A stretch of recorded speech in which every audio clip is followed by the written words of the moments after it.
I know people say horror stories are just for Halloween, but I need to tell this. I need someone to understand what happened in Oakhaven, Connecticut, before I completely lost my mind. My neighbor Arthur Finch was not a man in a costume. He was a tenant, and what he wore that Halloween was not fabric. It was a uniform he used to anchor himself to our neighborhood. I know this because the morning he left, I forced open his old door and went inside his house. The place was empty, scrubbed clean to the bone. But in the closet, hanging on a single, lonely hanger, I found a perfectly aligned row of 11 white, smiling masks, all identical, each with a small paper tag attached that had a different handwritten date. The oldest one was from 1983. Let's go back to the night when everything first felt wrong, not just weird. Arthur had moved into the house on the corner, and for weeks, his presence was so silent it was a non-presence. But on October 31st, he stepped out onto his lawn. The suit was a velvet harlequin or jester costume, but it looked old, as if the velvet was dry and almost dehydrated. The mask was the problem. White, polished, with a smile so wide it felt violent and empty, disproportionately large eye holes. He was motionless. He just stood there while the kids came for trick or treat. My daughter Lily approached. Arthur simply extended a gloved hand and dropped a candy. There was no thank you or hello, just the heavy silence of the mask. We parents nervously laughed it off. The unwritten suburban rule is to pretend abnormality is just eccentricity. But eccentricity has a limit, and Arthur crossed it the very next morning. On November 1st, the white harlequin was sweeping leaves. On November 2nd, he was changing the porch light bulb.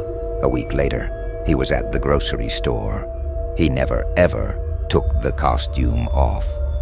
The terror Arthur injected into Oakhaven wasn't delivered with a knife. It was with immutable routine.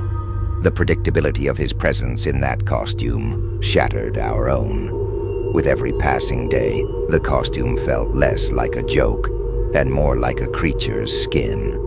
My obsession led me to my camera. I filmed my yard while Lily played. Arthur was in his yard, his back to me. When I reviewed the footage, I saw it. In a quarter-second burst, the harlequin's body pivoted completely toward my window and then snapped back. In real life, I would swear his back never moved. The mask had stared into my camera without his body turning naturally. That night, I realized the costume wasn't a hiding place. It was a focus. And at 3 a.m., the fear came to my house. Not with a scream, but with a song. A faint, musical, yet desperately off-key whistle from a flute. Arthur stood motionless on my neighbor's lawn across the street, only 30 feet away. He was doing nothing but playing that whistle. When he stopped, that white mask slowly tilted toward me, and I felt that for the first time, I wasn't the one watching. It was the mask truly seeing me. After that night, I didn't just live in my house. I lived under siege. My wife, Sarah, kept telling me I was obsessed.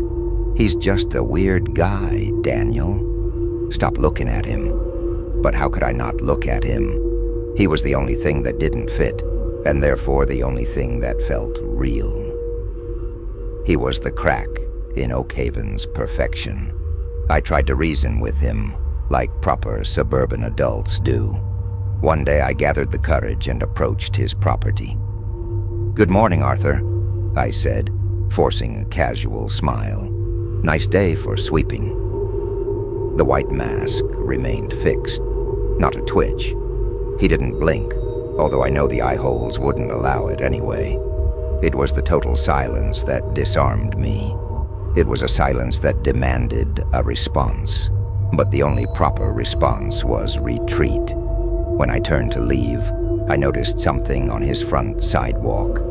There were geometric patterns marked in chalk, circles, inverted triangles, and lines that extended toward his garden, as if he were marking the boundaries of a study area.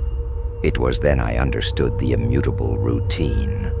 Arthur wasn't pruning or sweeping. He was cleaning and maintaining those symbols. As I stared at a symbol that looked like a stylized eye, the Harlequin trembled. It was a quick, sudden shake, like an engine turning on and off.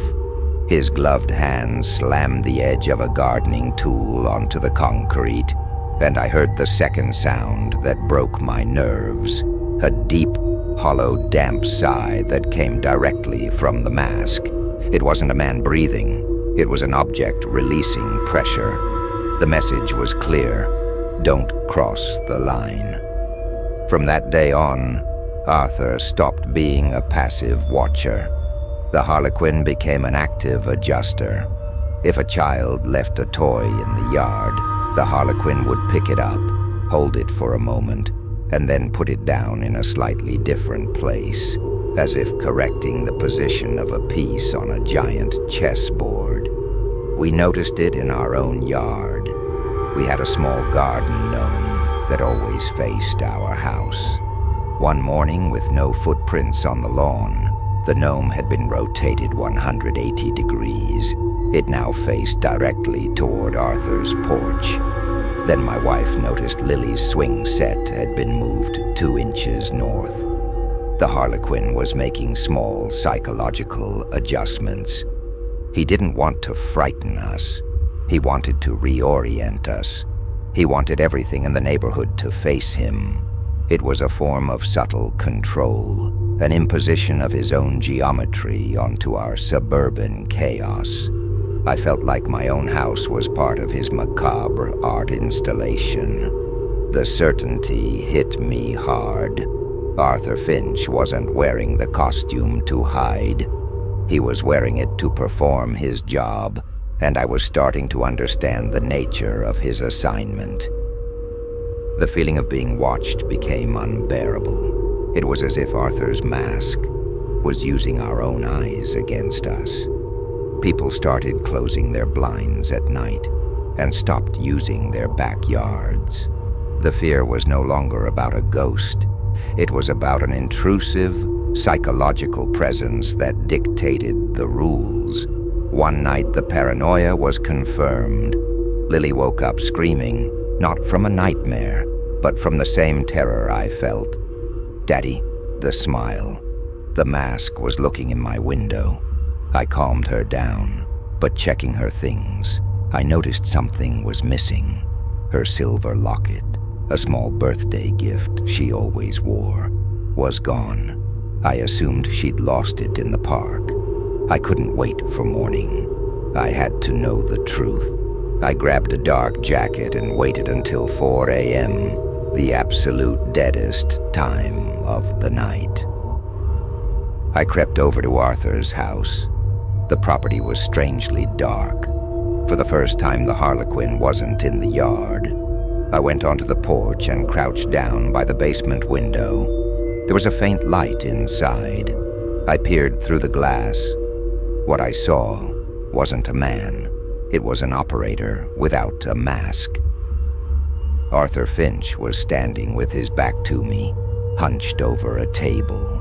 His head was shaved, and I noticed clean, shiny scars that formed patterns identical to the chalk drawings outside.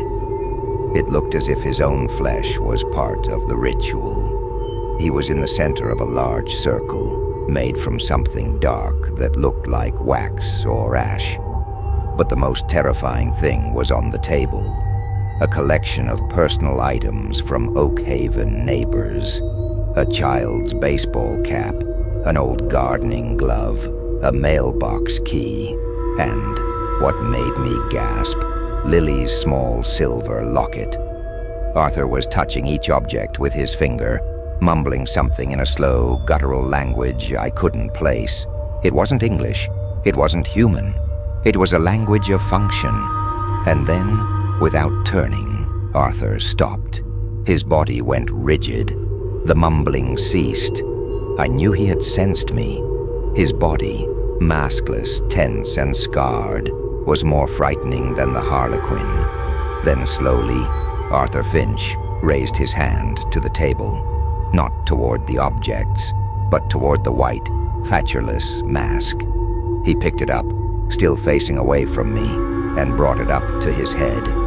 The sound he made as he put it on was a dry, dull clack, as if the air had been suddenly sucked out.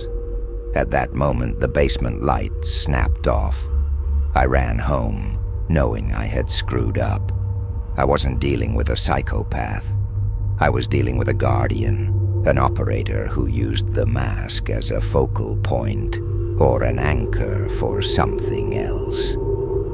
And I had interrupted his work with the children's possessions. The following morning was the longest of my life.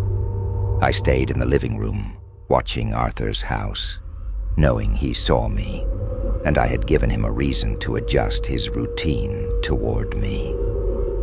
After an hour of agonizing silence, the Harlequin moved. He walked slowly, with that strange, fluid stillness, toward my mailbox. He opened the flap and dropped something inside. Then he returned to his original position, as unmoving as before. I ran to the mailbox and tore it open. It wasn't Lily's locket. It was a single, polished river stone, light gray in color. It was perfectly smooth, and engraved on it with inhuman precision was one symbol, a circle with a single vertical line cutting straight through it.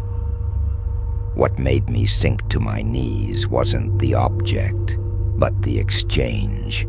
He took something that represented the heart of my family, my daughter's locket, and gave me back an encrypted object with his own geometry, his own rule. It was a warning, a notification, a reminder.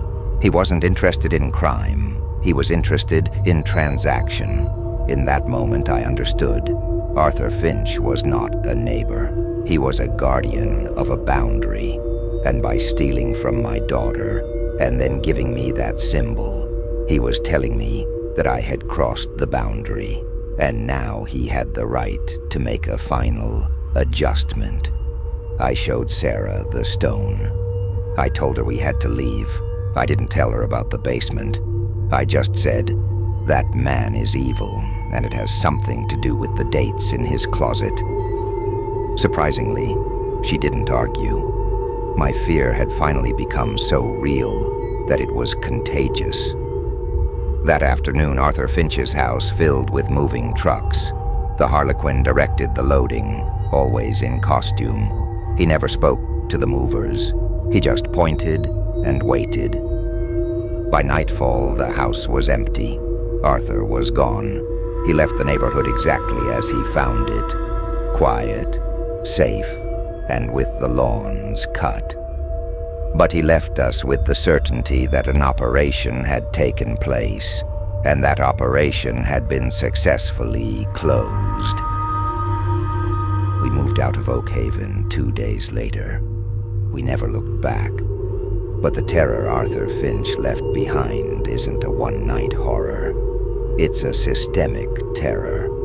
Every time I see an overly perfect suburban neighborhood, every time I see immaculate lawns and identical houses, I don't see safety. I see observation grounds. What did those 11 dated masks in his closet mean? They weren't 11 costumes. They were 11 years of service in Oakhaven. Arthur hadn't moved. He had completed his cycle and had been reassigned to a new task in another city. The costume wasn't a hiding place. It was a way to be consistently visible without anyone being able to define who he was. It was a constant void at the center of our perception. The polished stone is still in my nightstand drawer. Sometimes I turn it over in my hand and wonder what would have happened if I had left Lily's locket alone. Or what the symbol means. A cut circle, an interrupted cycle, or a marked target. The people of Oakhaven forgot him. They labeled him a Halloween oddity, but I know that's not it. The Harlequin wasn't a person in a costume, but a costume that required an operator. And what haunts me most is that I still don't know if the Harlequin costume was ever taken off, or if it simply moved to another street, found a new host, and is waiting for the next Halloween to step out again and begin the silent surveillance in another suburb.